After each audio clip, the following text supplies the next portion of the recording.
Hello everyone and welcome to Retail Archaeology. In this episode we'll be taking a look at Home, a chain of really large home goods and decor stores. And when I say really large, I mean they're really large. They're huge warehouse stores and they average about 100,000 square feet. The reason I wanted to cover at-home stores in an episode was for two reasons. One, they're really big stores that are really weird to wander around when they're empty. And you can see here, this store is big enough that they have maps of the store posted throughout. The other reason that I wanted to cover them was because they will be most likely filing for bankruptcy in the next few days. Back in April, At Home had issued a warning that they were investigating potentially filing for bankruptcy, and they mostly blamed the recent tariffs that were enacted. However, I think those are just more of a nail in the coffin and not the whole cause of the bankruptcy. For example, you can see here, a lot of this looks like Halloween lawn decor, and they're still trying to sell it in June. The reason At Home is blaming the tariffs is because a lot of the stuff in their stores is sourced from vendors in China. And of course, those costs to get those items have gone up because of the tariffs. They're also blaming the tariffs for missing a loan payment to their creditors back in May, which kind of triggered all of this.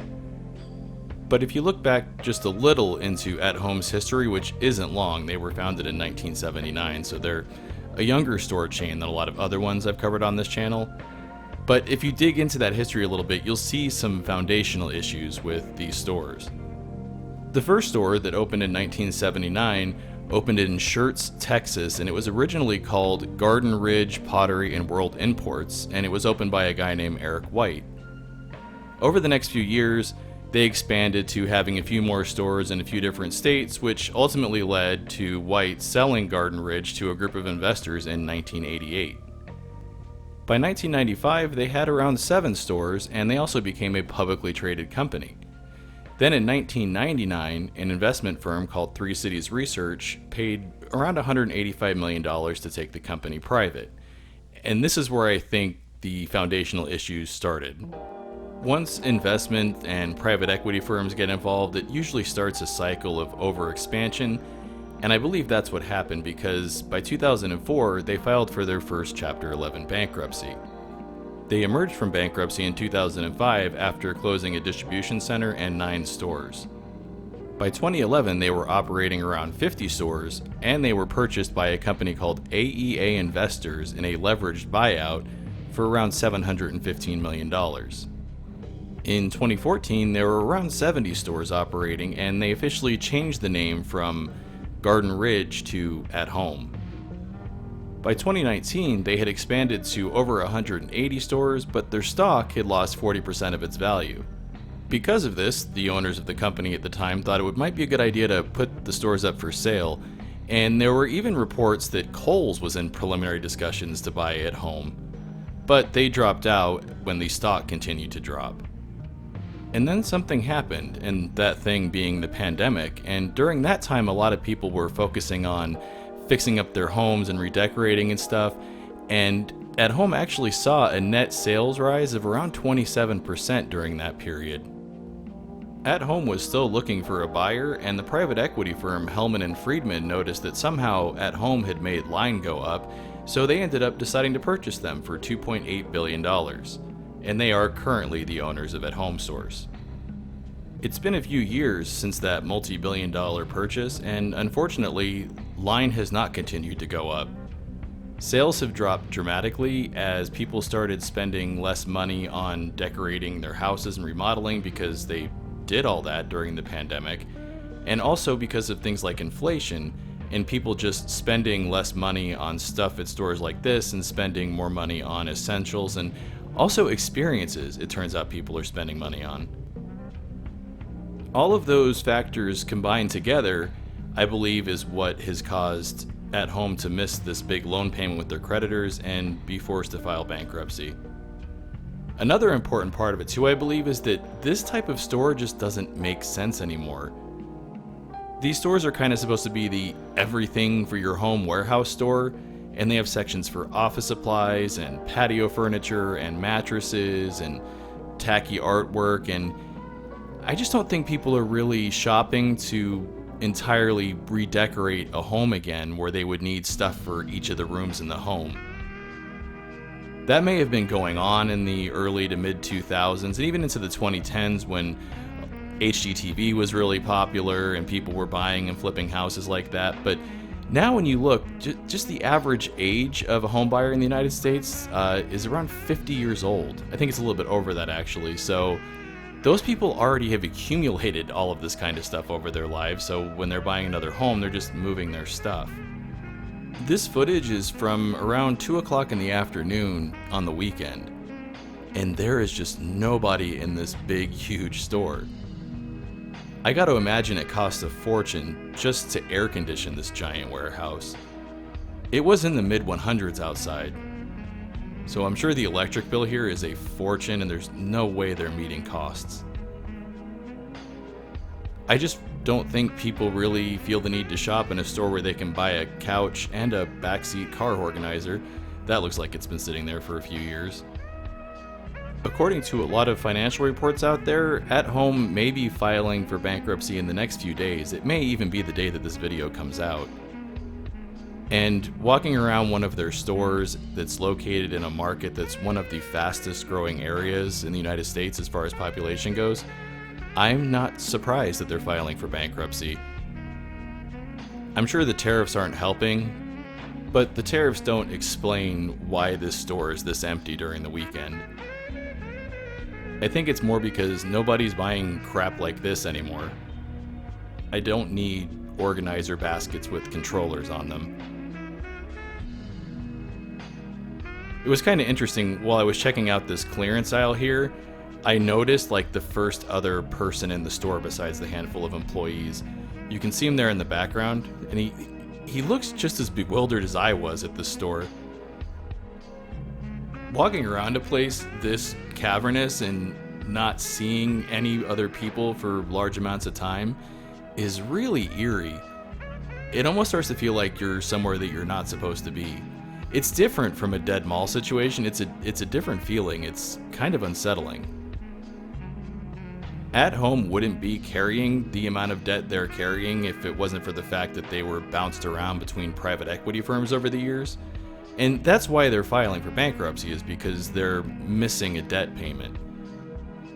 It is really easy to just chalk this up to another chain of stores being ruined by private equity, and that I believe is partially what happened here as well, but the more I walk around this store, I just don't think this business model makes sense. There aren't going to be enough people coming in here to purchase $500 little chairs to keep a store of this size open, let alone a few hundred of them. At this point, there are around 260 At Home stores across 40 states. And At Home has mentioned that as part of this potential bankruptcy, they do plan on closing around 20 stores to start. I think that number will grow. I'm not sure if it's going to mean all of the stores closing, but I just can't imagine these stores existing for several more years. I just don't see how it can become cost effective to run stores of this size when people's buying habits have changed so much. And also, like I said, they're kind of creepy stores to walk around in. I mean, it's not that different looking than from like a Home Depot or a Costco or something, but those stores usually have other people in them. This one's just quiet and empty. And in some places, kind of dark as well. This area in particular was pretty dark.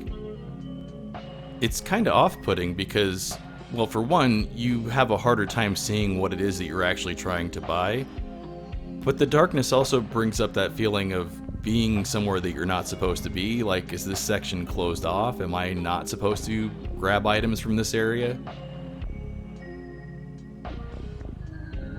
The camera's kind of correcting for the darkness a little bit. It was even darker than what it's appearing here in the footage. This corner in particular was pretty bad.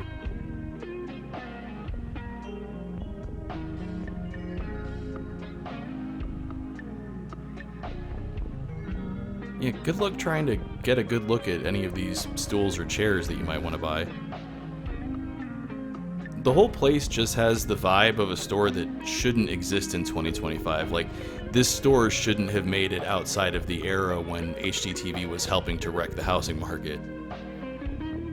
I kind of like the design of these bar stools. They remind me of like a 1970s in-home bar setup, but they only have them in turd brown color. And it doesn't look like anybody's coming here for the turd brown bar stools.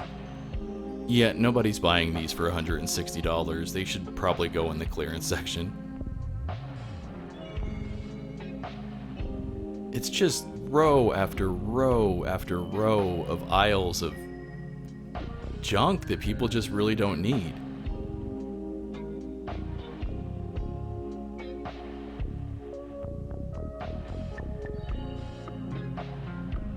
And they're huge aisles too. And a lot of them go like floor to ceiling with product. Here's another clearance section, and these forks are individual plastic forks in the clearance section. What are we doing? There are name brands and nice stuff in the store, but then there's things like this ice shaving machine that's just Nostalgia is the brand. That doesn't give me a lot of confidence. Here's a cheap digital air fryer as opposed to analog air fryers, I guess. In a previous video I did about Kohl's, I mentioned all of this kitchen gadget stuff just being thrift store Goodwill fodder, and they've got even more of that stuff here. This is all stuff that I just see on thrift store shelves. This mug section kind of looks like the mug section at a thrift store as well. In particular, these Bratz mugs, these Dump Him mugs, these have had to have been sitting here for several years now. There's no way that they're still manufacturing these and thinking that people are going to buy them, right? There is really just a lot of crap in the store. I get a lot of crap for, making videos that are so negative, and I do try and find the positive spin on places when I cover them, and I've done a lot of videos on stores that I actually just genuinely like and that I think are fun to be at. But thinking back on my experience at this store, I can't really think of anything positive about it. It's not a fun store to be in. It feels like it shouldn't exist. It's way too big. And it's not like it's not full of things that people do actually buy. I think it's just easier when people need something like a toaster or a blender for them to just grab it while they're at Walmart or Target grabbing something else. And if they need a chair or a couch or a bookshelf, it's easier just to order it off of Wayfair and have it delivered. I mean, it's probably coming from the same factory as a lot of this stuff anyways. Here's kind of a weird area. You've got the electrical room there, which is very well labeled, and then just, a random couch in case you want to kind of hang out, chill, and take a breather next to the electrical room. Just feels weird, man. At this point in my visit, all I was thinking was, holy crap, the store just keeps going. If at-home stores do fail and they all close, I think it is because of a death by a million cut situation. I think you've got a business and store model that really just doesn't work anymore. I think you've got people spending less money on stuff at stores like this because of things like inflation. I think that there's way too much debt that this company is loaded from overexpansion and private equity nonsense. I think the tariffs that they're blaming are just the straw that broke the camel's back. Maybe one day private equity firms will realize that short-term quarterly gains due to a temporary situation in the retail environment doesn't mean that line will go up forever. I still can't believe somebody thought it was a good idea to pay almost $3 billion for these stores just a few years ago. While I was getting footage for this video, I wanted to make sure and get a lot of longer duration shots just so that you could experience the emptiness that I experienced in here. There is just really nobody here. It feels like a weird warehouse level of the back rooms.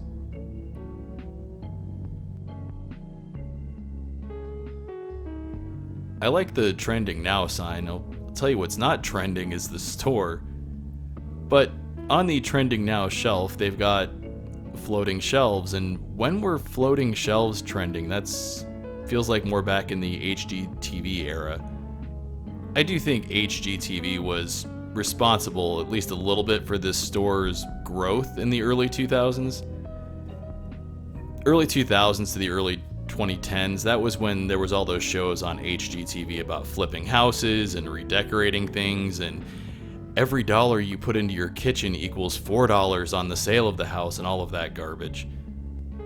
If I went back and looked, I wouldn't be surprised if at-home stores were a big sponsor on HGTV during their heyday.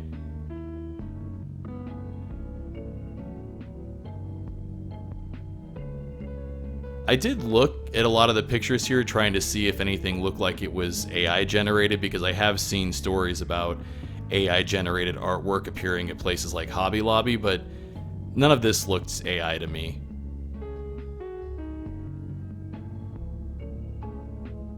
They've just got aisle after aisle after aisle of junk that you can hang up on your walls.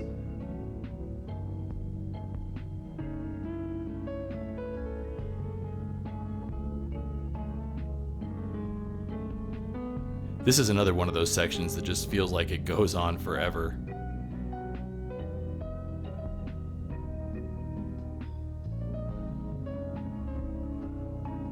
Some of this stuff seems pretty outdated.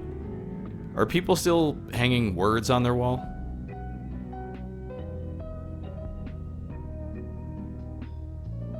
I feel like a lot of this is stuff that you would see in model homes or, homes staged for sale.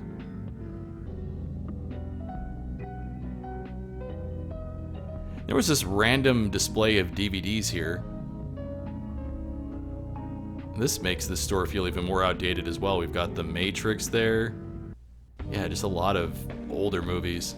I mean, DVDs in general are kind of, I guess, outdated at this point, although I still buy them. Oh, there's more words here. This looks like the Live, Laugh, Love section. Although I don't think I actually saw anything that said Live, Laugh, Love on it, but this is part of that genre, in my opinion. Words on wall. And they've got a lot of it. And this all feels like stuff that I'm also gonna see at thrift stores. Okay, I gotta get out of this aisle. I feel like I'm taking psychic damage. This section looks like decor for your home bar. And this piece in particular, these playing cards that say luck, this feels like something that you would win at the county fair if you landed a quarter on the little floating dish. Yeah, this has county fair energy. Bourbon. We've got more words for walls. And they've got vodka here as well. I am a little disappointed that they don't have one that says Scotch though, as that is the superior liquor. Ooh, more clearance, up to 50% off. You know what? No thanks. I think I'm done here. I think we should be done here. I've actually cut a lot out of this video. I had about 40 minutes of footage that I could have used, but it was just getting way too long. I think at this point we should just kind of start heading to the exit and see if we can find our way out of here. But as we head on out of the store, let me know what you think of at-home stores. Is this a store chain that you shop at? Or do you have more of an opinion like I do, where you feel like this place probably doesn't need to exist anymore? Personally, I'm skeptical about at-home's long-term survival, even if they do manage to emerge from this bankruptcy they're getting ready to file. I think that's where we'll wrap up this episode, though. As always, everyone, thanks for watching.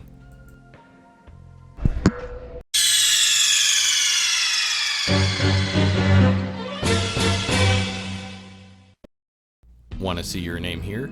Head on over to patreon.com/retailarchaeology to find out how you can help support the channel. Hey everyone, thanks for checking out my video at home. If you enjoyed it, please make sure to hit those like and subscribe buttons, and also make sure to follow at the social media links down there, because that's the best way to keep up with what's going on with the channel.